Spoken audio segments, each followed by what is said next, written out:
And so, in truth, everything is inviting us to presence, because presence is everything. Everything is inviting us into itself. Everything that is appearing on the surface of life is an invitation to discover life itself. Everything that feels like a challenge, everything that feels like a struggle is an invitation. Everything is an invitation to know the self more deeply. And we could say to know ourself more deeply, because it is in through coming to know and recognize all of the ways that we operate from limitation that we can go right through the center of our human condition, right through the center of it. We're not dodging around it. We go right through the center like a steam train powered by love, right through the center of our sense of lack, our sense of limitation, our sense of wounding and trauma and upset. We go right through the center of the heart that feels broken, that feels wounded, that feels unlovable. Right through the center, so wide open and so wide awake as presence, that we can beam this presence of perfect, beautiful love into all of these areas, the shadowlands, right? So that we can come to a remembrance of the all-inclusive wholeness that is divinity, that is pure divine, perfect love, that is the all, is God, is the mother.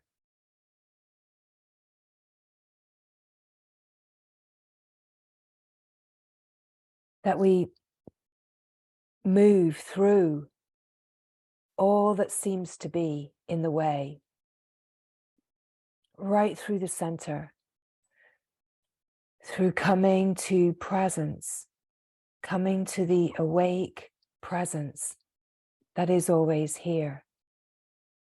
And it is this moment here, now, just as it is, simple being, just as it is.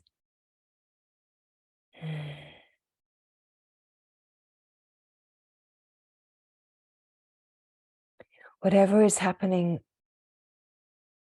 in the play of life, on the surface of life, is not in the way, is not interrupting my spiritual journey. It is the true spiritual journey, right? And there's something so profound that is happening in consciousness by the grace of the pioneers and the way showers that taught us about transcendence and taught us through their lived depth of transcendence, created a shift in the whole field through the depth of transcendence, have been the way showers, have been the guiding lights that have created enough of a shift in the whole field of consciousness that the whole of consciousness is resonating already at a finer frequency, which allows for awakening and remembering to happen right in the face of life, right in the center of life. So it's not a problem if you can't retreat to a cave or a monastery. It's not a problem if you can't leave your family and your job and go to India, right? It's not a problem if you can't take to the hills and the mountains. It's not a problem if you can't make pilgrimages to any kind of sacred sites that are in the world that you feel a resonance with, because the invitation of consciousness now, which is coming as a clear light of the pure divine wholeness, that is the light of consciousness, that light has reached the surface enough that it can be discovered in presence, using the invitation of all of life to know the life that you are. And so it is incredibly profound that all ideas that we have about what this unfolding is, it's all shifting because the consciousness is shifting, and we have to keep up, right? We have to be current, because guess what? It's all about presence here now. We can't be resting in a sense of any kind of teaching that is held in time. We have to extract the timeless truth of any teaching that resonates, because it is in the resonance of timeless truth that we find the resonance of the timeless being and the clear flow of the aliveness of presence, that is the aliveness of life. But we've got to keep up, right? We've got to keep up with the natural evolution in consciousness, that we find in presence a sense of our own presence, a sense of the presence, and in the sense of presence is a resonance of present moment here nowness, which is the being that just simply is. And this is essential freedom. The invitation of the moment, this timeless moment, is to be awake, so open and present in this moment, that there's nothing that is being held as a concept or an idea or a strategy or a belief that is keeping us from a depth of holy presence in this moment, where freedom is known, where divinity is known, and where love is just shining here without condition. And in this moment, we discover that everything that we have been longing for is right here. It's right here in the presence of now.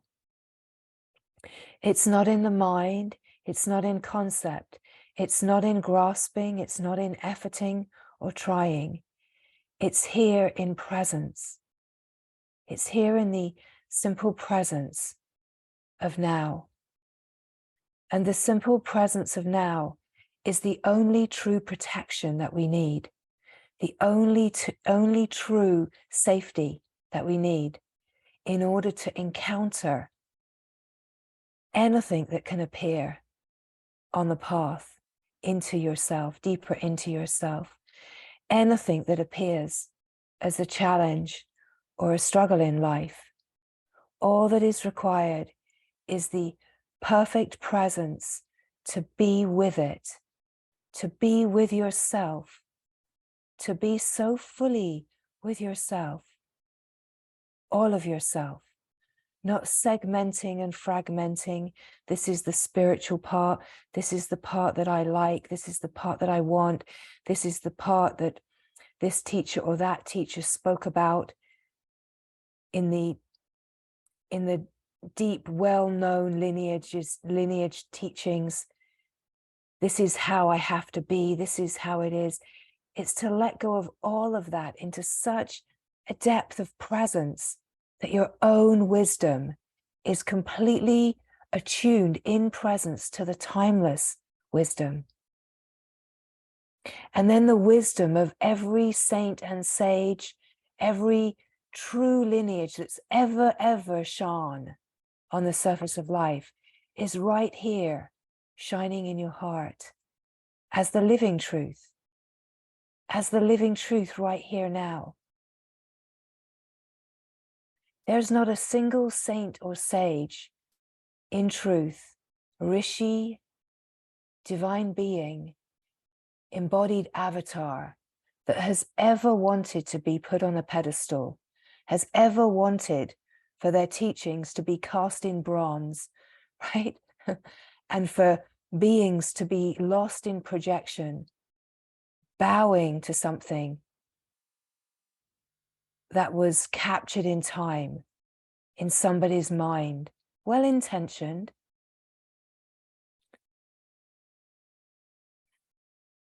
The truth is timeless. The truth is a living truth. And all beings are one in the living truth, one in purity, one in divinity, right? It doesn't matter if there is a resonance with certain teachings. It doesn't matter if it brings you alive. It's wonderful. It's beautiful. And nothing is asking you to let go of that. But at some point, that which calls you and resonates in your heart will ask you, in truth, to let go into being absolutely one with what you might want to bow to. Because bowing to it is just a vehicle for you to realize your oneness with it. If there is any sense of duality or separation or division, a projection of something higher, something better, or even a sense of that within yourself, anywhere, it's all an invitation to surrender right through the center of it, in presence, to meet the resonance of any kind of duality, any kind of disturbance, any kind of resistance or trigger, any kind of resonance of attachment, any kind of feelings of fear, anxiety, timidity, jealousy, envy, comparing, feelings of wanting to be seen, wanting to be known, wanting fame, wanting to be recognized. All of these are places that are an invitation to surrender right through the center and know yourself more deeply. You come to know your laws of nature more deeply. You come to know, in a way, the uniqueness of the nature as a way of opening to true nature. That nothing has to be denied. Nothing has to be left out. That in truth, the divine wholeness, the one, is a fine resonance.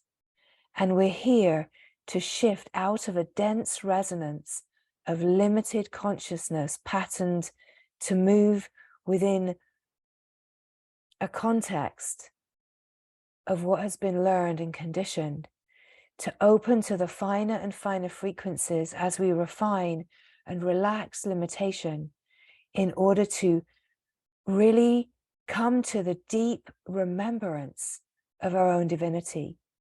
We all have, as a great light inside, a spark of remembering of the perfect love. And that's why we don't want to settle for anything less than that perfect, unconditional love, the purity, the wholeness that is the divine, which is God, which is the mother, where words don't matter, right? That we're opening to remember through our deep sense of remembering, We're opening right into our own presence, our own remembering, our own longing, in order to remember who you are before you imagined you became someone, who you are as love, as life, as divine purity.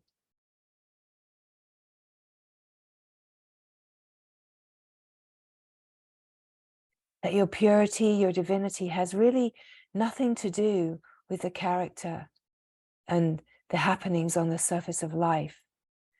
But the happenings on the surface of life will continue to act as a distraction until there is a meeting of the happenings of the surface of life in openness, in order to bring everything into the remembering of equanimity, the remembering of harmony, balance, equilibrium, right? That nothing is out of place. The symphony of life is playing in utter perfection, and you are a divine part of that. But you are fully in the knowing of that and aligned and playing your part in that, right? You're playing the instrument, let's say. You're playing the hollow instrument. You're being played in the divine symphony. The more empty you are of desires for the me, the more empty you are of content and personal story and needs, the more empty you are, the song can sing through you, and you just play your part, whether it's just boom, boom, boom, or whether it's ee, ee, ee, ee, ee, ee, ee, ee, right? Your uniqueness. You're not supposed to play the whole symphony. You're not supposed to be the whole wild orchestra of consciousness. It's to know in presence where you are one with the whole, and then allow the true song to sing through you, right? To play your part. And you know, that is why you're not supposed to see the way I do. You're not supposed to understand everything that is spoken. This isn't a lesson where everyone is learning to be like this one and to see the way this one sees. Not at all. You may never see the way that I see. And alleluia, because you're opening to see the way you see. I can't wait to hear more and more and more of the way that you see. You singing your song, you playing your part, right? Aligned and attuned.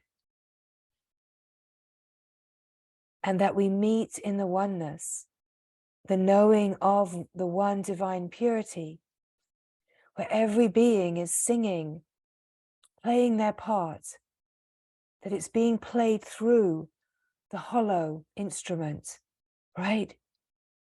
And this is the beauty that we're opening to. And that all of life, your life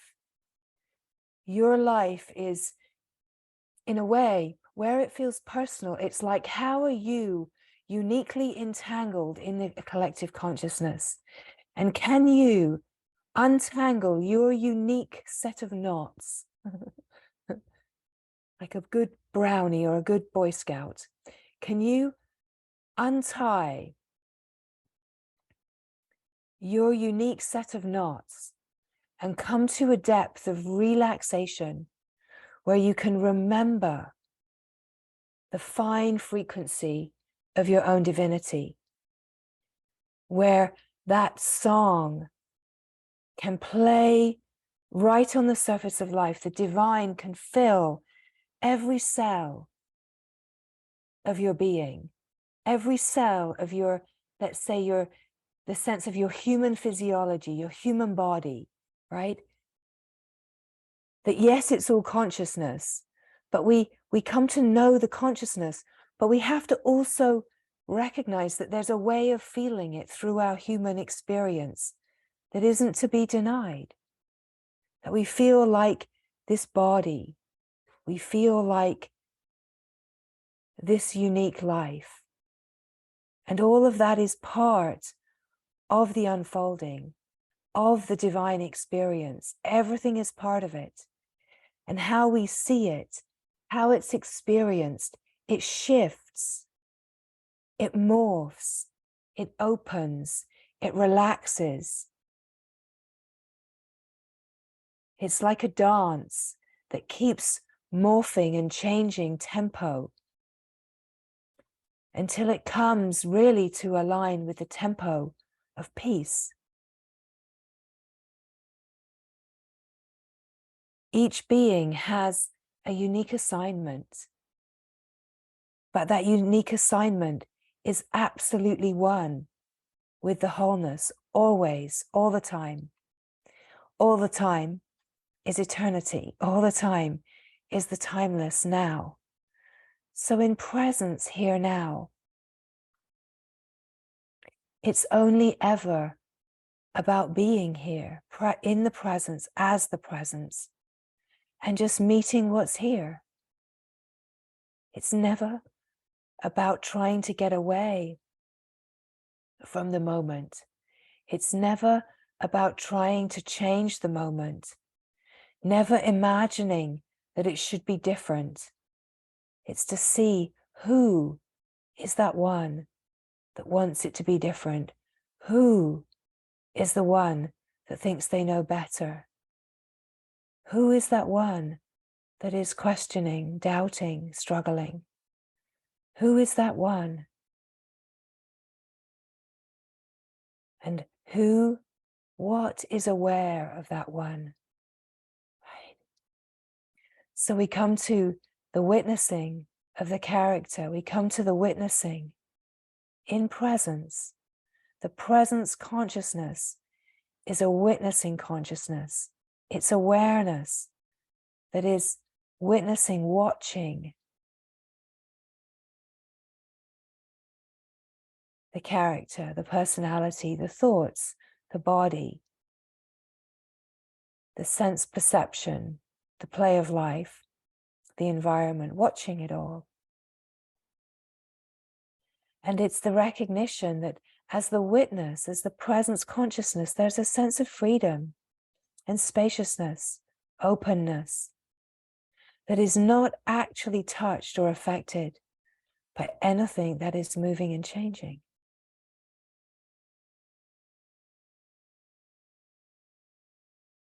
And the more there's a resting as this presence, and a tuning and aligning, and really, so too is it about just an attunement and an alignment with the speaking that is happening right now. To feel the resonance of where there's an aliveness in you that's resonating at a frequency that recognizes and feels like a yes, an alignment, an aliveness, an awakeness, a truth, a joy, a celebration. However it's felt as the speaking comes, it's just to attune deeper into that resonance as it's recognized. There's nothing to get, there's nothing to understand, there's nothing to attain. There's no expectations of you except the ones your mind may be creating. And so in presence, the witnessing naturally happens as you are the awake, aware presence, present to the moment, aware of, in total openness to all that is here, not pushing anything away, not trying to control, not wanting to change, just an openness to what is. We could even say that opening to divine wholeness is coming to a depth of peace where what is can just be what it is. The mind makes so many complicated concepts about what this is all about, but it's incredibly simple. And there's a wisdom, a divine intelligence that is flowing as all of life that knows how. So you don't need to know anything. You don't need to learn anything. In a way, it's an unlearning. It's actually opening so that the intelligence that you are can resonate more fully aligned in presence with the true flow of life. That your nervous system can be recognized not to be a personal nervous system and a me that feels a little frazzled and overwhelmed by life, but your nervous system is actually recognized to be consciousness, right? No great shakes, no specialness in that. Every nervous system is consciousness. Every body is consciousness. Every mind is mind consciousness. Everything is absolutely made out of the same substance. Consciousness is illumined, enlivened, and brought to life by divine light, by the divine frequency, the fine divine frequency.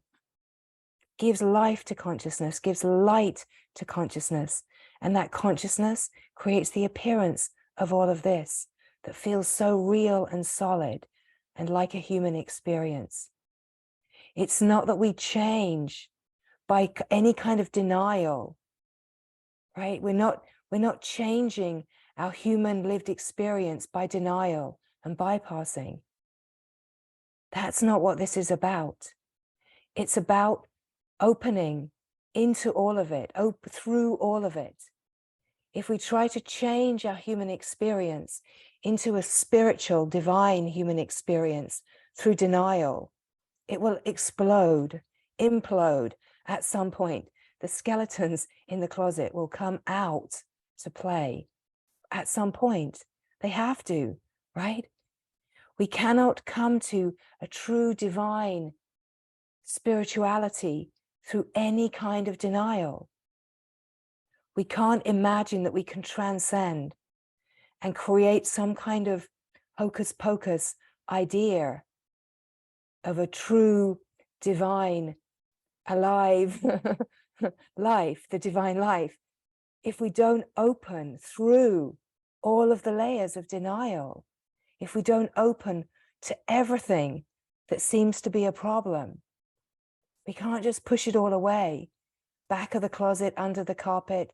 Oh, that cupboard's got a little space. Let's put it in there, close the door before it falls out, right? Because at some point, what you can be sure of is that divine wholeness itself will come calling and will just open up all those doors. And so everything comes spilling out, right? Everything that you have wanted to hide from, deny, push away, it just comes spilling right out.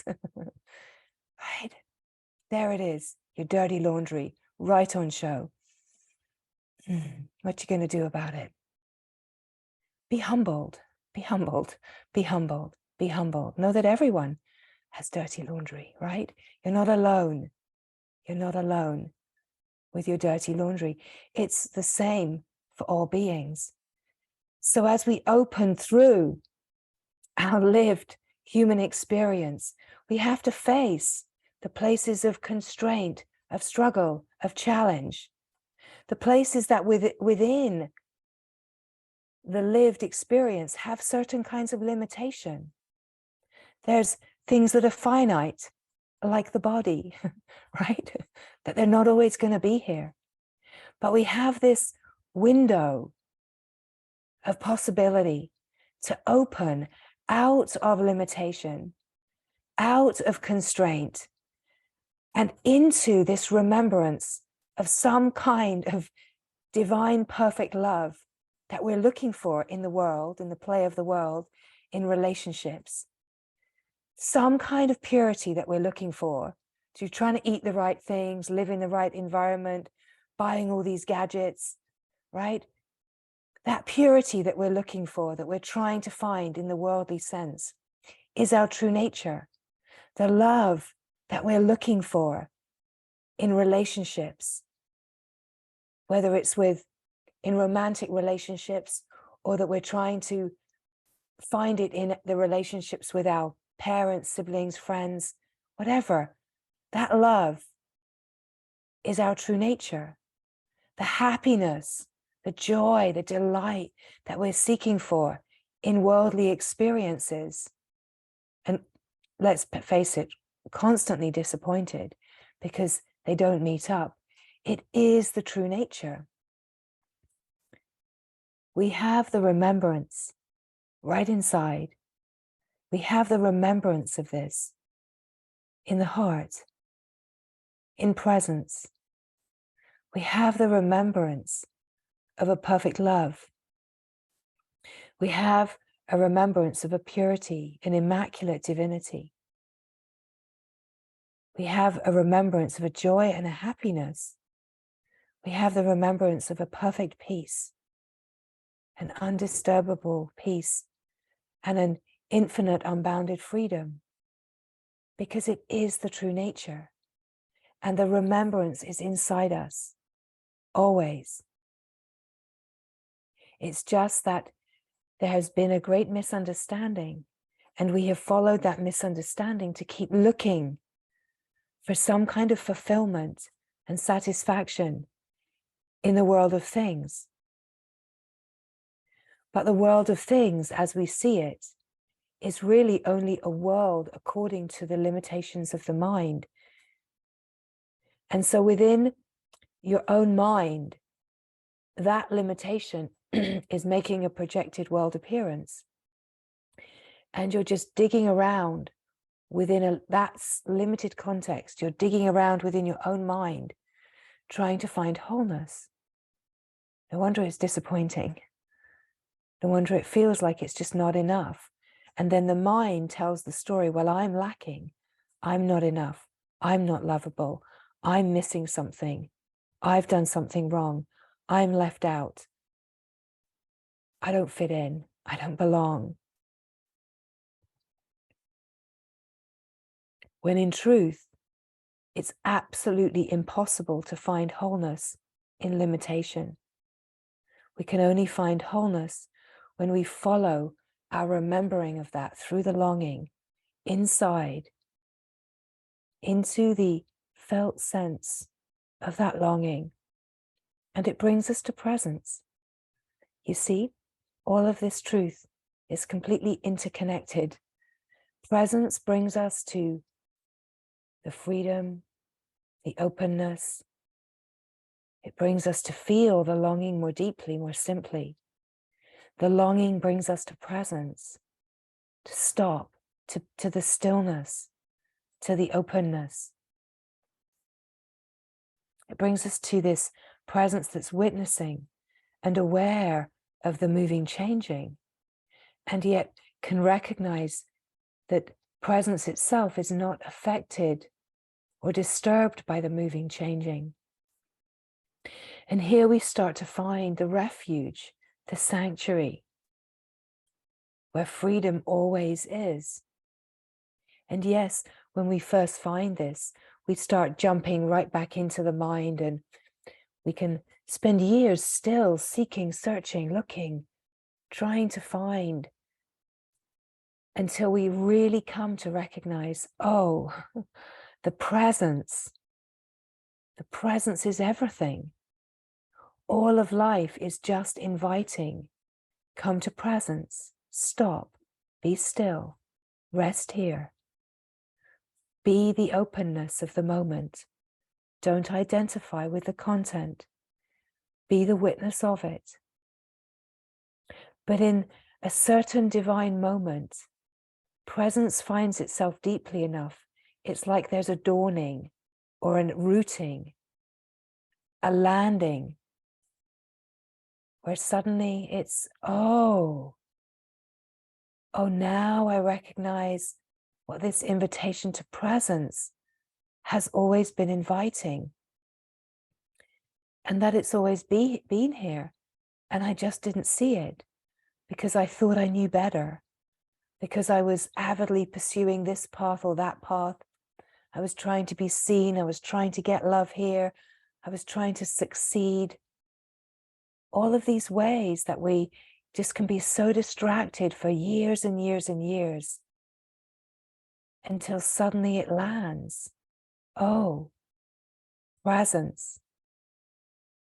This presence is about the stop. It's not about denial. It's not about bypassing.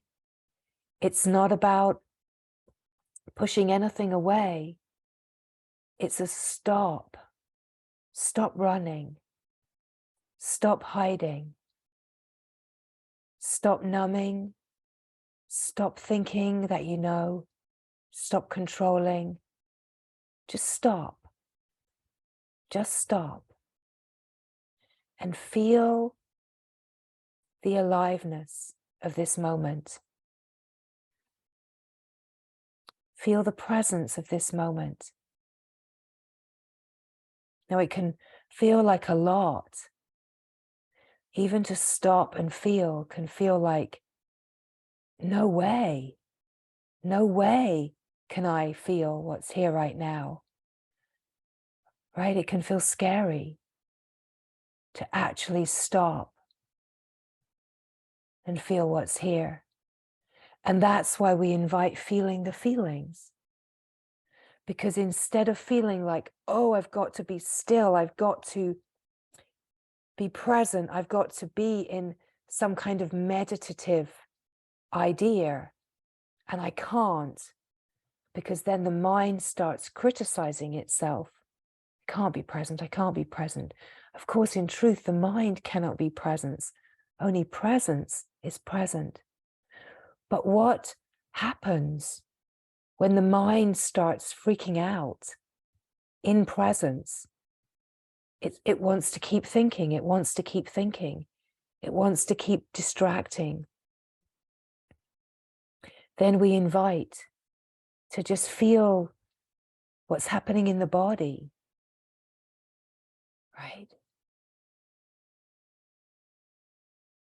Feel what's happening. Notice what's happening in the body.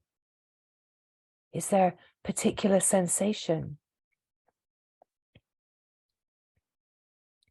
Is there something really strong that's calling? But we invite the attention to come more to feeling in the body than thinking about it, to see the thinking about it and what's underneath the thinking, just as an exploration. And if that can't happen because there's such a stress in the nervous system, we invite, just listen to what the mind is saying. Listen. Be a listener to what this fear or this stress that feels like it can't stop. Listen to what it's saying. And you know, this is relevant however deeply we have opened, because there can still be these patterns that we're playing out where we feel like we have to keep doing this, we have to keep doing that. What happens if you stop? What happens when we stop and we realize that you don't have to do anything, but it is essential to be able to meet every place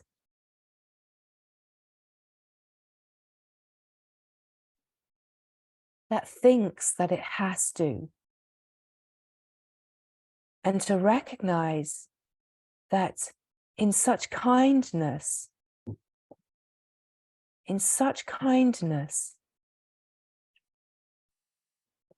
we meet whatever happens, right? So we speak, come to presence, be the presence. Notice that the presence is not touched by anything. But if what is happening is some kind of reaction or stress, that to come to presence just feels like I can't stop. We move through these possibilities. We invite, feel the feelings. Listen. We're not pushing anything away. Because as the openness of presence is completely open to everything that is here.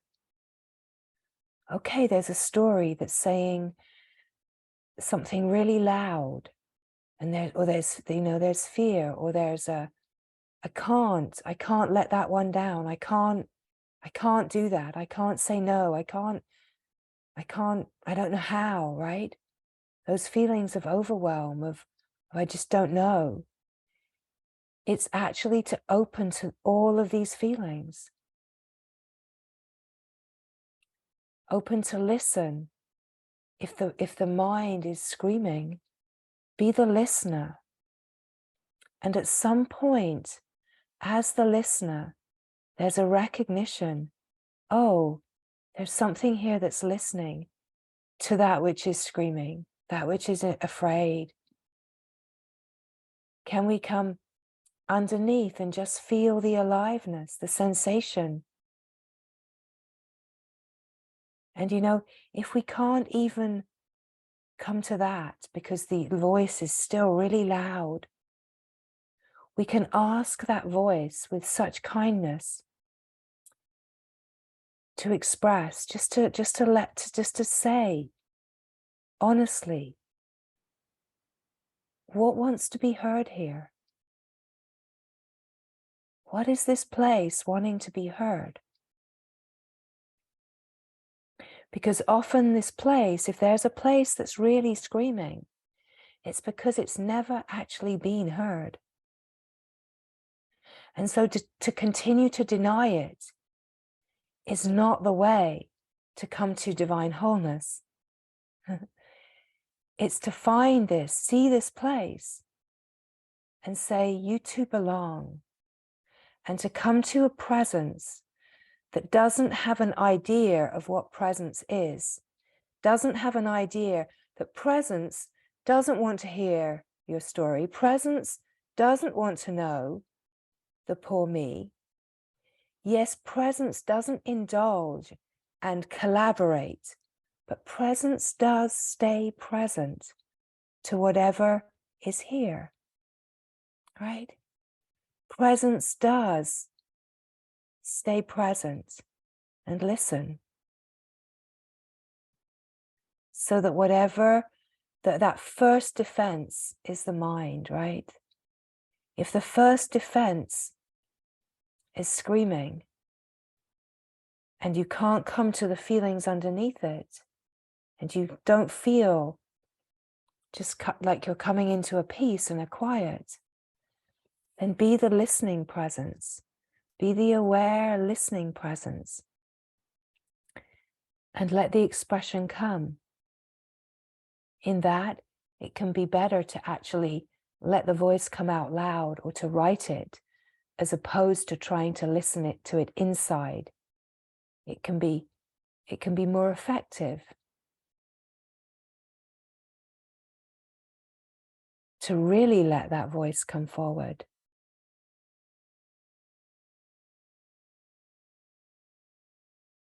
To find out what that one believes is true. Is it really true? Is it really true? Often, what will happen if we ask this place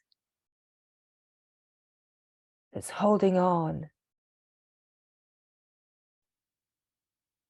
if it's really true, it will often say that it doesn't really know.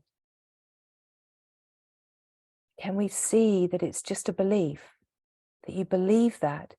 Can you collaborate that anywhere outside of the mind's belief, right? And in a way, even this kind of inquiry slows things down. Is it true? What is true here? Can you find something that's true here? Right. And it invites a coming to a presence. Just this is true. This felt sense of just being is true.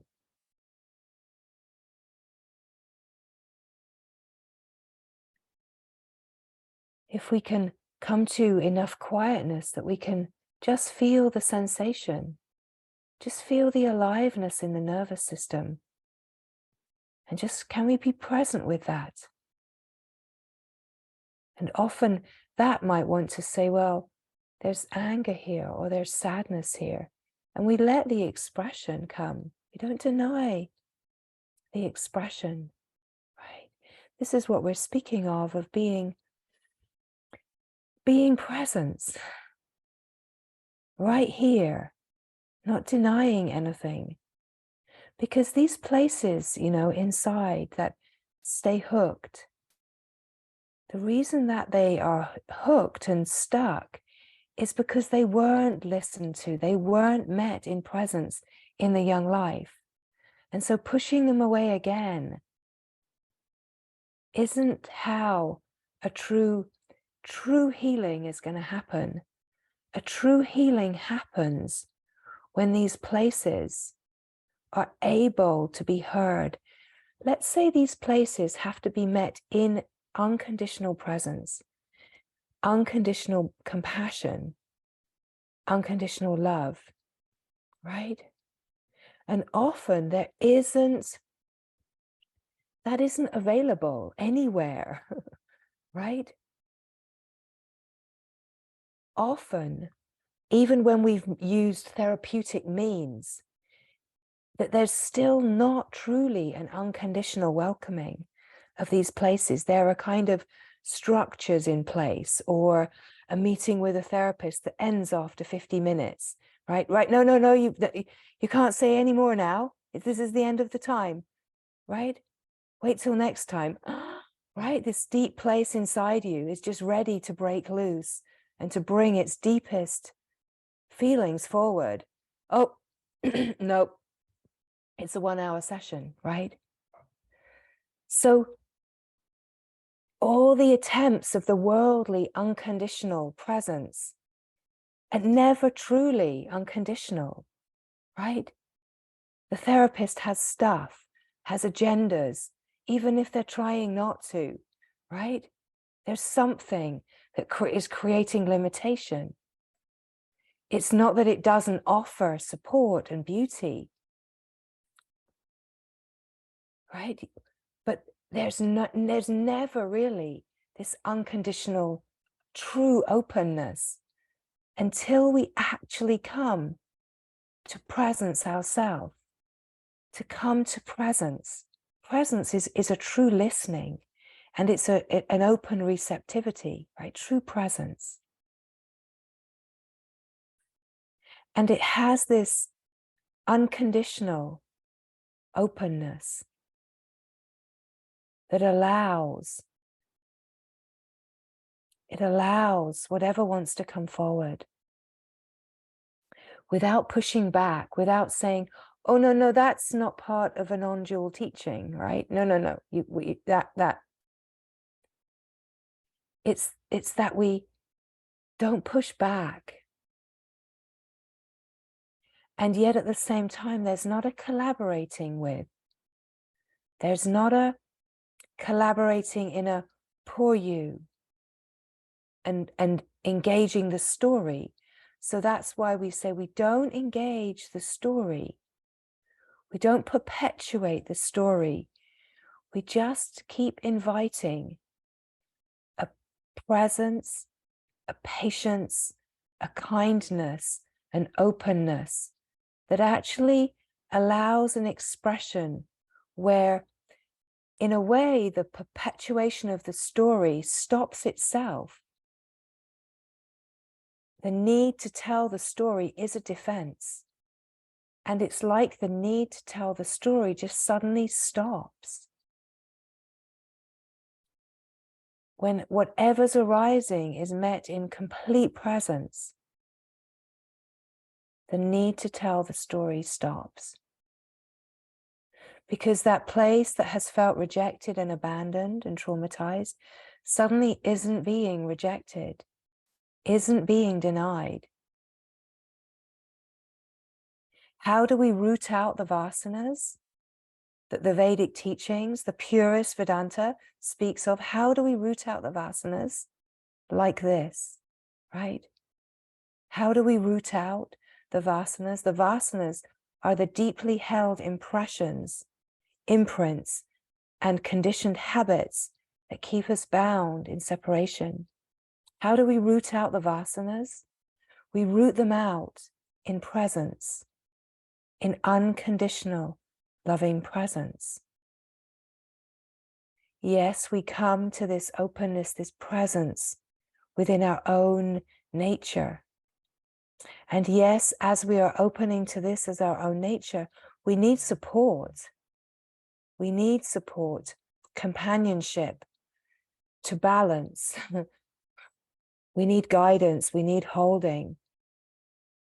Because we can't just say, just be present with it.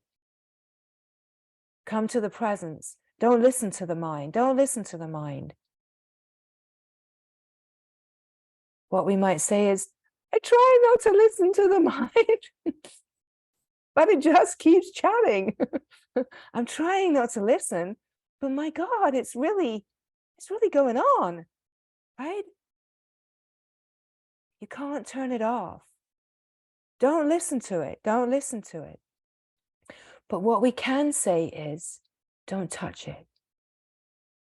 We can say, don't engage. Listen as an open listening.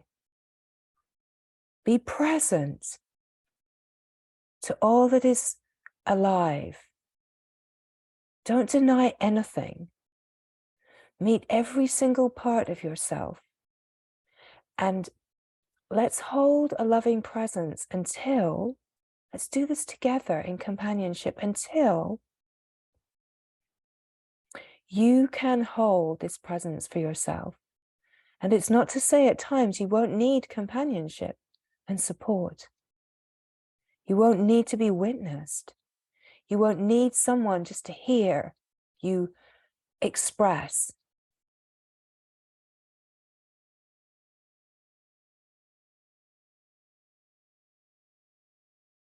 But it's all held in such a wide open awareness that's not collaborating with a sense of separation, but is open to receive it all, truly open, unconditionally open. And this is how we open to divine wholeness, right in the center and the wilds of the human experience. Yes, we have to open to the being and rest in the being. We do have to come through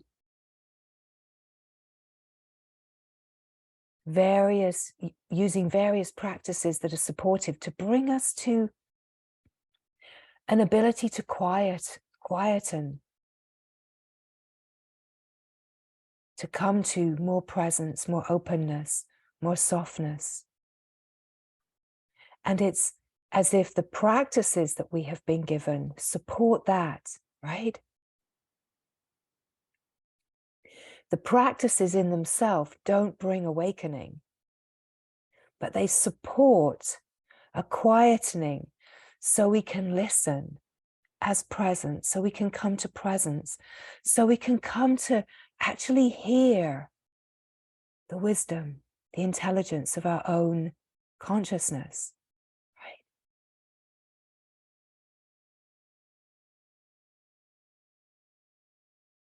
So that the nervous system isn't so stressed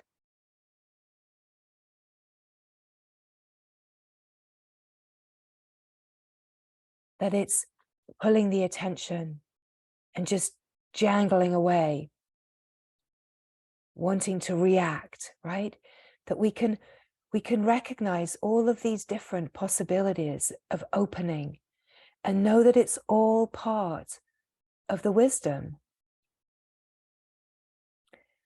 Another way that we've been given that's incredibly simple when there's a lot of stress in the system is to come to the breath, right? It seems so obvious to let the focus come to the breath, to the utter simplicity of watching and feeling the in-breath and the out-breath, because it's an invitation to focus the attention that's feeling frazzled to come to more presence, right?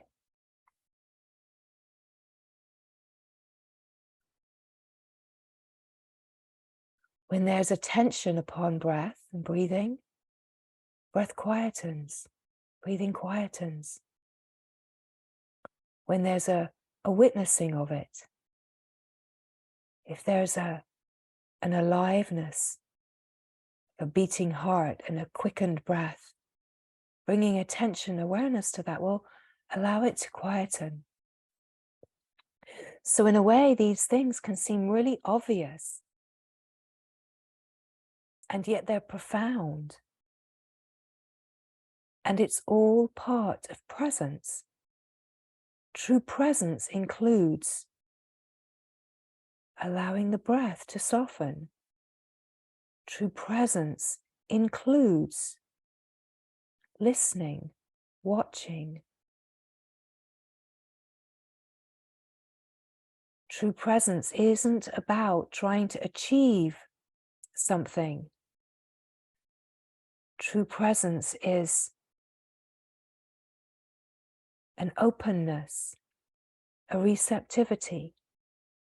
And the more there's an allowing, it's as if this presence starts to be recognized to always be here, always aware, always watching.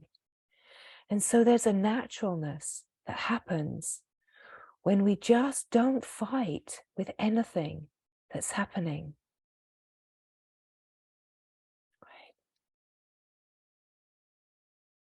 It's inviting a softening, a relaxation.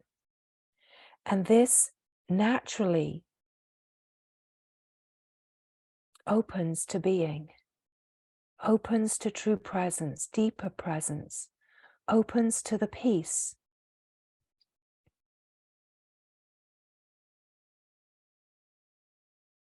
Another way that being aware and present, being the presence can be spoken of is the word mindfulness, right? It's about being mindful. The words don't matter. It's about a presence that is awake and aware.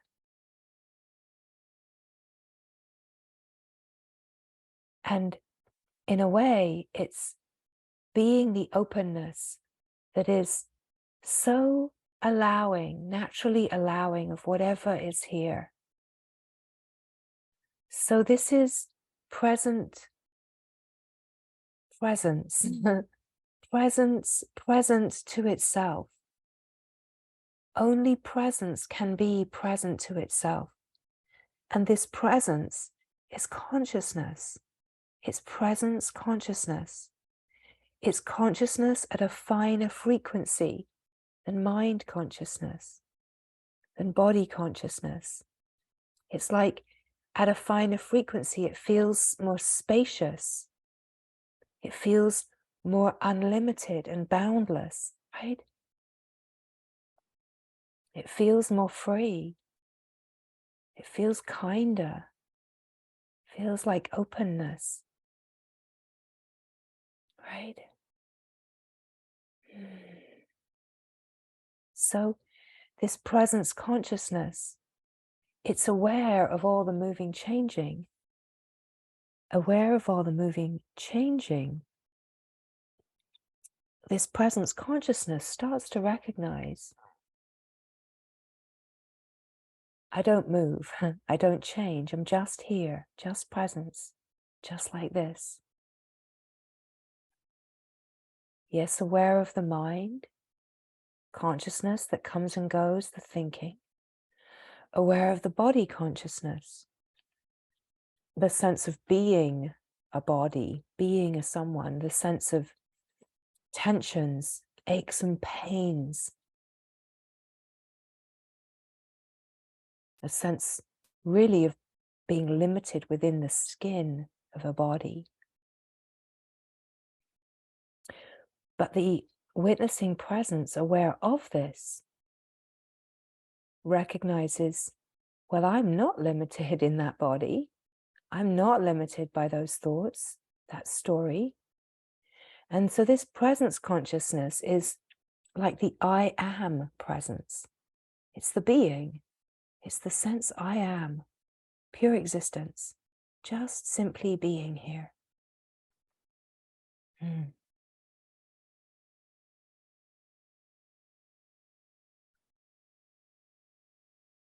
So as we open and open, we actually come to recognize the intelligence of consciousness. And so as these words come, what's being spoken might seem incredibly simple. But the more that we open to the intelligence, we start to feel the subtlety of the intelligence.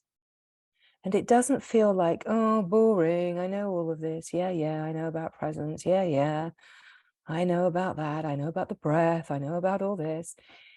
What we're speaking of is, as you open more deeply, you follow as the intelligence. You follow as the wisdom, and you start to feel the intelligence of the mechanistic functioning of consciousness, and actually how profound it is. Because none of this is instruction. It's all a resonance of invitation of consciousness to know itself more deeply. But consciousness has this wisdom that it uses exactly the language that it needs to reach itself multidimensionally, simultaneously. So it may use the language that might seem very basic and very simple on the surface of life. It might use subtle cues simultaneously that will bring a deeper recognition and a deeper resonance.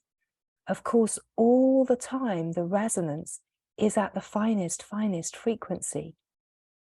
And it will stir the remembering of intelligence within consciousness, within the frequency that the consciousness that's, let's say, seems to be listening and receiving can receive. So it doesn't matter how advanced you might imagine you are. That's part of the mind's game anyway. All of this is an invitation for consciousness to hear itself, to recognize itself, and come into a very profound recognition of presence, of what presence actually is. Because presence is everything, and everything is inviting presence. All of life is an invitation to presence. When we come to presence, we discover the stillness, the silence, the stop, just being, pure existence. We also discover that there's an aliveness here in presence, that the presence is alive, because it's awake, it's consciousness that is awake to itself. And that has this aliveness of a very pure knowing, where consciousness knows itself. It's awake to itself, and it knows itself. And that knowing, the aliveness of the knowing, is the intelligence. As soon as we come to the aliveness of the knowing, where consciousness knows itself, the intelligence, the flow of intelligence is where we're resting, instead of the knowledge of a mind that thinks it knows or doesn't know. We're in the intelligence of consciousness that only knows itself, and it knows itself, doesn't need to know anything else, because knowing itself is everything. Knowing itself is knowing the aliveness of life, the presence, this eternal moment. And the eternal moment is, of course, the timeless now. And the knowing, where consciousness knows itself, It's like the vertical axis blows open as far as the consciousness can open. Presence, awake presence, freedom, light, openness, purity, simplicity, it's all here.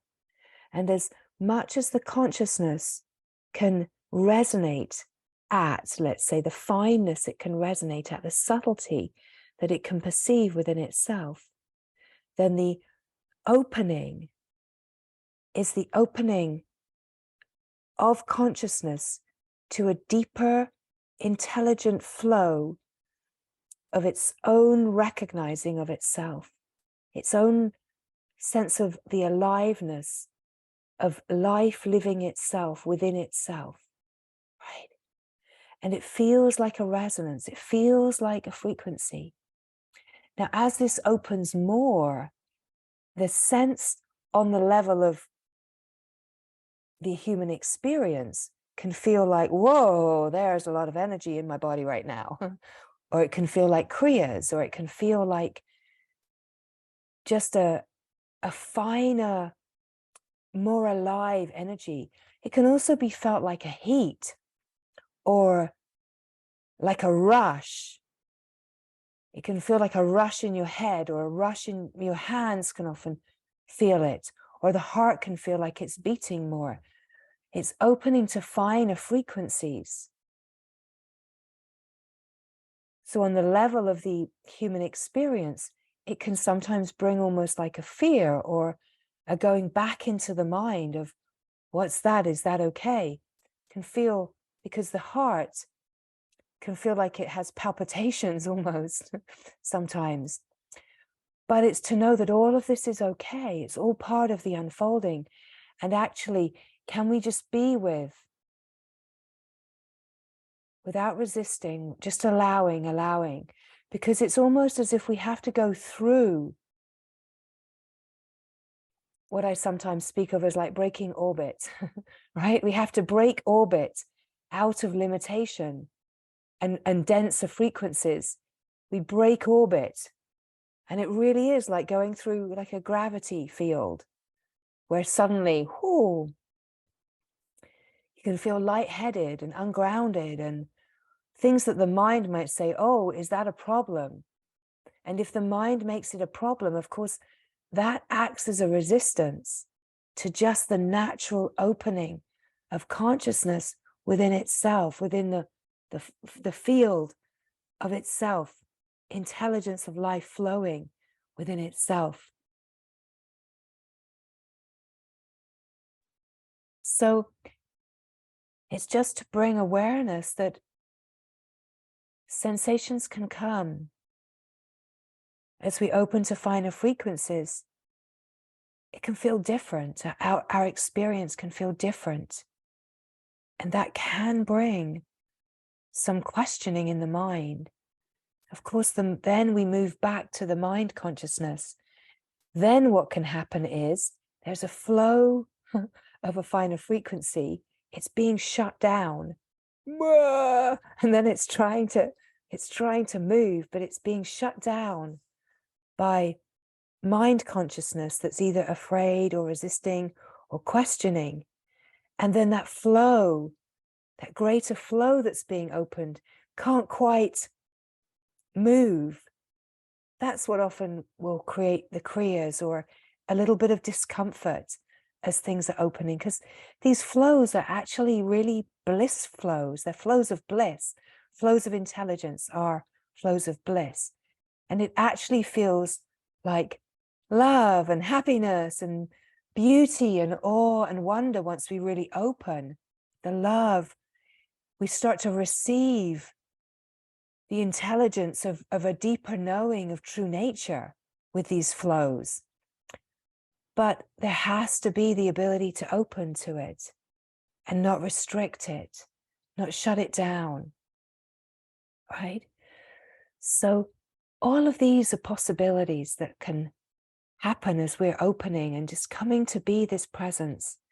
We can feel certain areas of the bodies like tensions, and it could feel like, oh, there's a pain in my knee, or I've suddenly got a rash, or I'm really itchy, or these things can come because there's holding patterns that are patterns of consciousness that present then through the physicality, through the physiology, right? And again, there's just an allowing of a kind of purification and refinement that naturally happens, can start to change the things that we're drawn to eat, can start to change the ways that we move in the world as we open. Because in a way, there's more sensitivity, but the greater sensitivity is actually a more refined frequency of living, right? So there's many things that can happen as we open and open and open. And it's all about being present with as presence to everything that is opening and unfolding as the play of life, as the flow of life, right?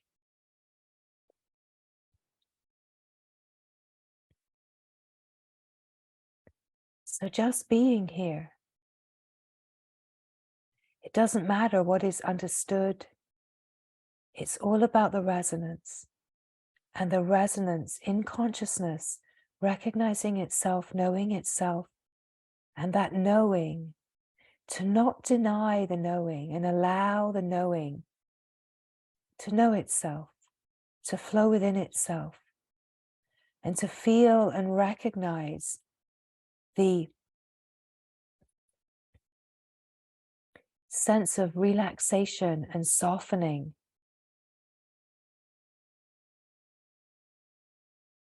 A sense of letting go. It's like a natural letting go, a natural surrender that happens all by itself. So we don't try to change the moment. We're not creating spiritual moods, or we're not trying to project anything upon the moment. We're not creating a conceptual spiritual moment. We're recognizing that the most profound spiritual moment is presence, is this moment just as it is an open allowing of absolutely everything. And then in presence, the open allowing naturally allows that whatever is here that might feel like disturbance, it's allowed. Defenses tumble, protections fall away. Softening naturally happens. Nothing is needed, no armor is needed, no guarding is needed, no defenses are needed. You're just here, just as you are, just with yourself. There's not a single thread or fiber of your being that's not welcome. So we start to feel a sense of divine wholeness, of a freedom, of just being,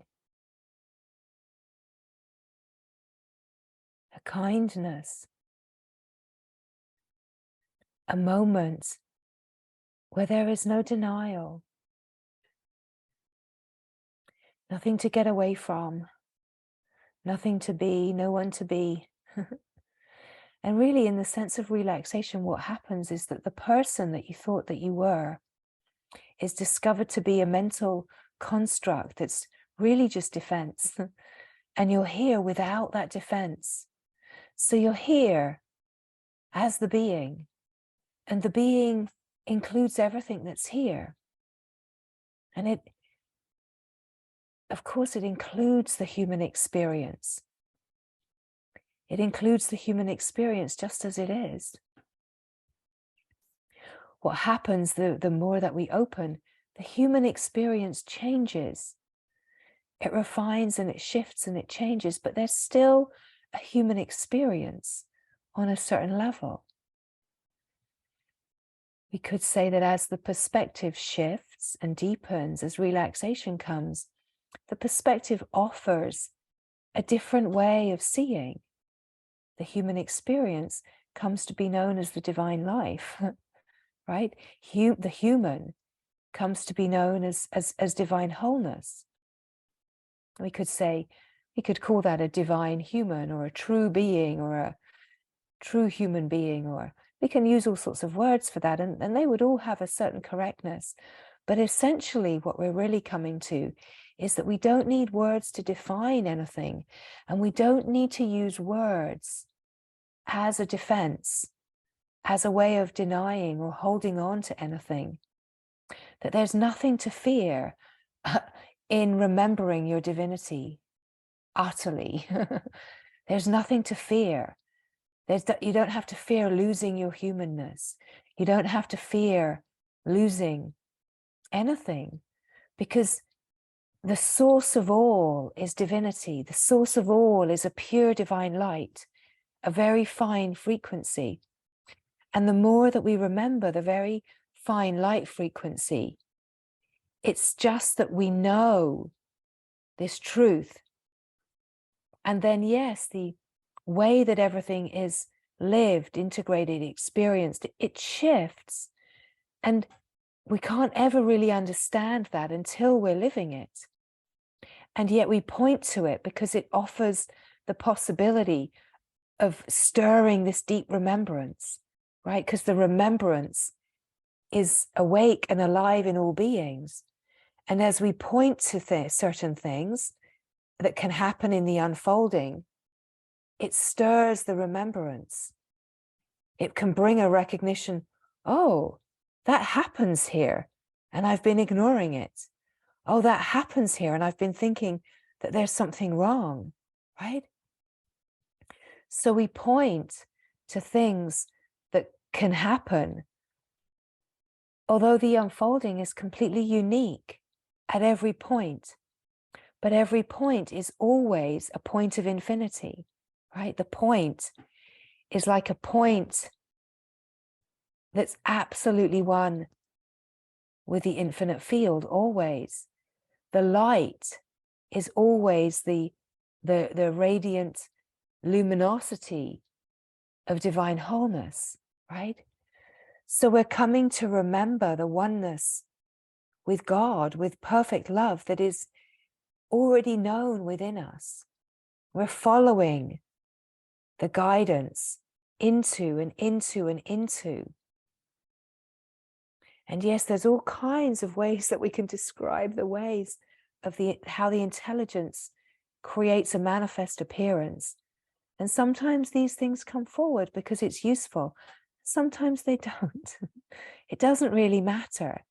Every being is only here to see the way that they see, and to really come to a depth of softness, presence, relaxation, surrender, openness, where the defenses fall away and the recognition that you're not the person that you thought you were. You're not anything personal, that you are in truth an impersonal, divine love, we could say, that you're divine, whole, a pure love.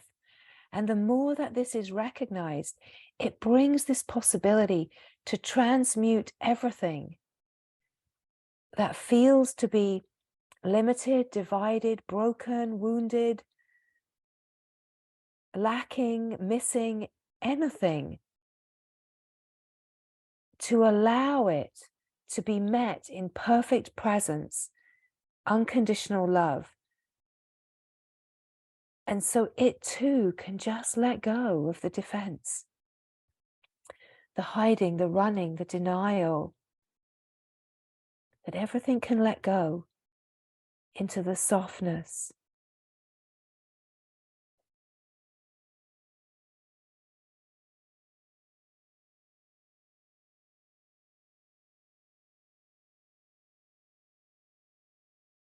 That what we're speaking of is completely natural, completely natural. It's coming to remember the naturalness.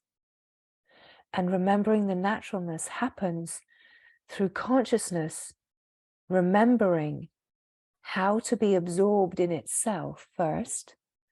So consciousness has to remember that it is consciousness and that it's not a divided mind-body.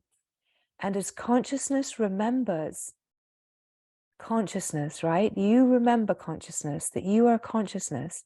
And as you remember that being absorbed in your own presence, being absorbed in yourself, is how the resonance deepens and the intelligence flows. And you remember consciousness, that you've always been this consciousness.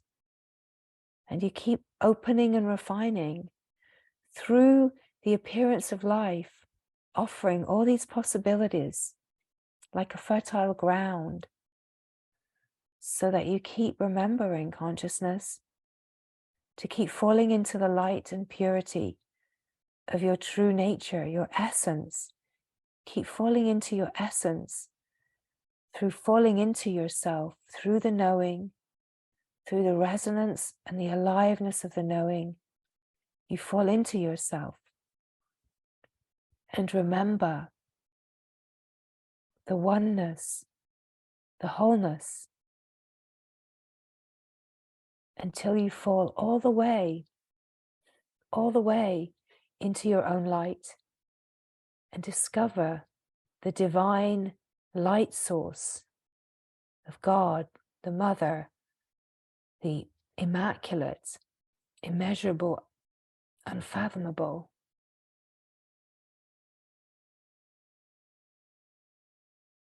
That you have arisen out of. And that there's a wisdom that's guiding you, consciousness, all the way back into yourself. And that sometimes you can really feel the truth of this, the openness, the resonance, the beauty. And sometimes you feel stuck.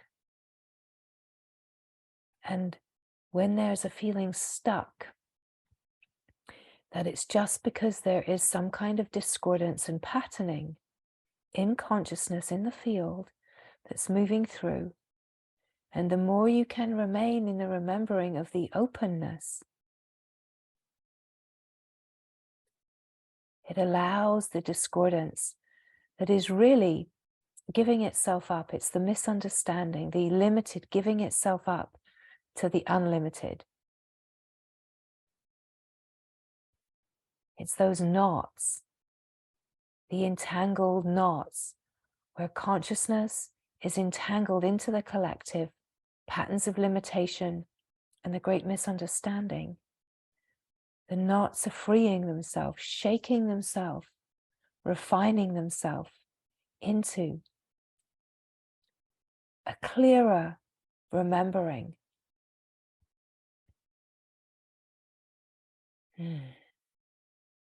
And so as the speaking comes, this is happening now.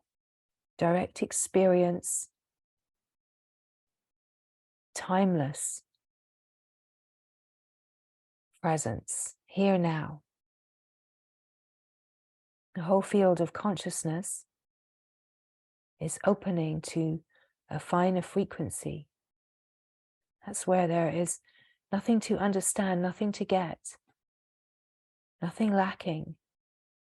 It's just consciousness speaking to itself, inviting itself to remember.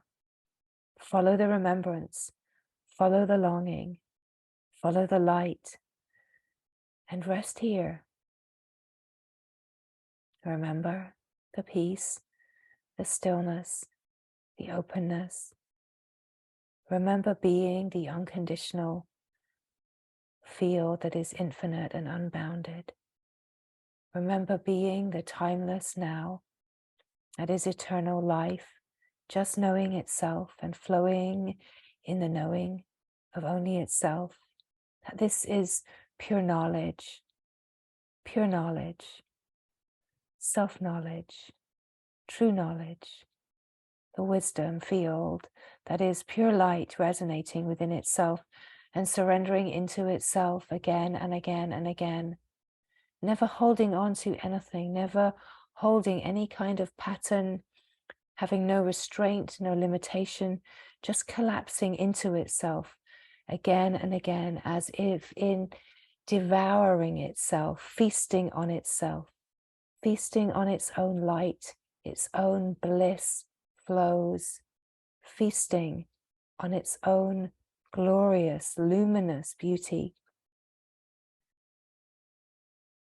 And so as consciousness remembers, there is an enlivening in the field. And you can feel that as an enlivening in your own direct experience. Could be an enlivening of the stillness, the silence, the deep peace. Or it can be really an enlivening of the aliveness of presence, of the knowing, of the remembering, a sense of clarity, a sense of being life, just flowing in the knowing of itself and recognizing this is all there is. This is all there is. Without the narrative, without the story, just being life that knows how to balance itself, harmonize, and flow in utter natural equanimity, like a blissful equanimity within itself.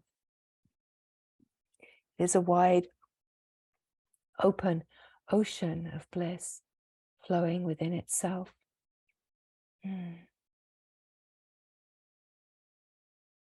So resting here in the remembering.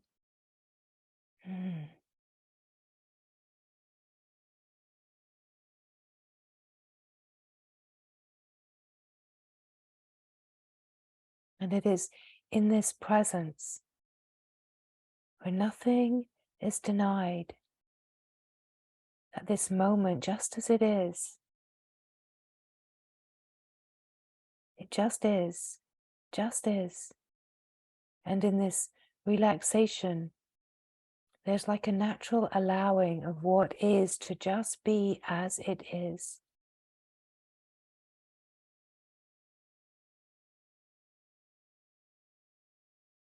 Feeling the aliveness, the finer, more subtle perception, which is consciousness knowing itself, subtly perceiving itself, and just flowing within itself to know itself. And this is the refinement of the sense of the personal nervous system, to know its cosmic universal nature in the one universal consciousness. That the functioning never ever has any division, that the functioning is always undivided and unconditional.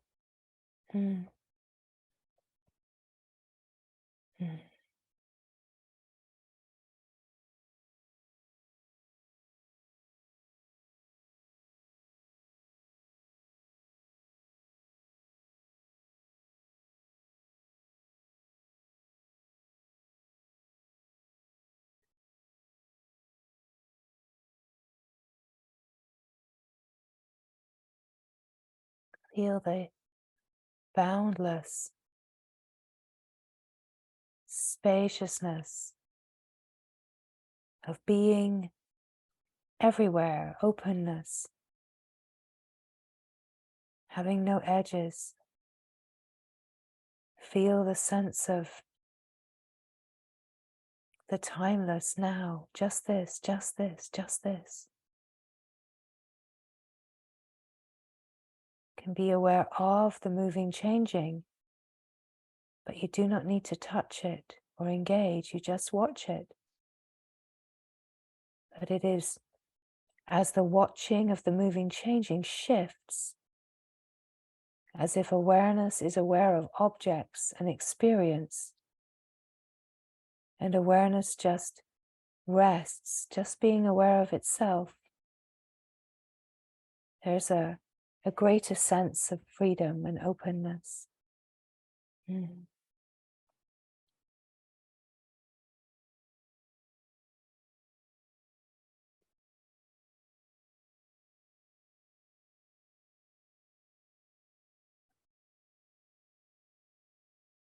The remembrance is right here inside. Remembrance of divine wholeness, of this love that is divine and perfect, without condition, without restraint. This is the true essence nature of all beings. Mm.